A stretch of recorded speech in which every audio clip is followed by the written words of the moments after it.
derrière son image d'animatrice un peu gaffeuse et tête en l'air, Anne-Elisabeth Lemoine est avant tout une maman comblée et épanouie.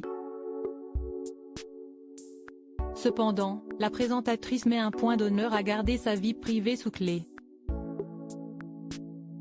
Que ce soit en plateau ou sur ses réseaux sociaux, la blonde de 52 ans ne parle que très rarement de son cercle familial. Ce vendredi 9 décembre 2022 pourtant, elle s'est laissée aller à raconter une tendre anecdote à propos de son fils aîné, Arthur. Alors qu'elle s'apprêtait à recevoir le comédien Philippe Torton, venu faire la promotion de son livre intitulé Anthologie de la poésie française sur le plateau de C'est à vous, Anne-Elisabeth Lemoine a profité de cette occasion pour revenir sur une charmante anecdote de famille. Mon poème à moi, si est celui qu'avait écrit mon fils Arthur quand il avait 8 ans et que le chanteur Grégoire avait bien voulu mettre en musique, a-t-elle lâché avant de lancer la diffusion de ces images datant de 2015. Sur ce court extrait vidéo, on aperçoit le chanteur reprendre en musique le poème écrit par le jeune fils de l'animatrice. Je dis soleil et le mot brille, je dis sauterelle et le mot grille.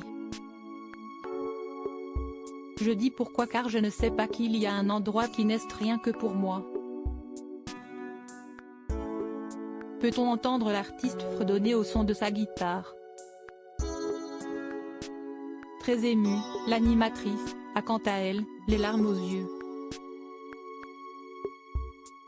Une mère poule un peu trop stricte, on a tous un verre en nous, un bout de tirade, une expression, un bout de poésie quelque part ou une chanson, la poésie réconcilie tout le monde, a-t-elle enchaîné avec émotion avant de présenter son invité.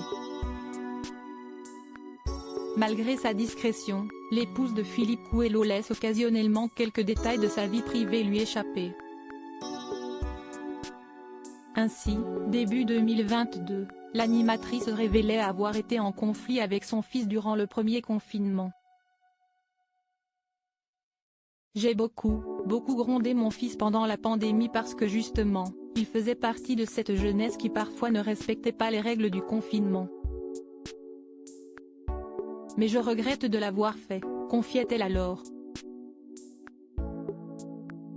En espérant que mère et fils ont pu se pardonner depuis.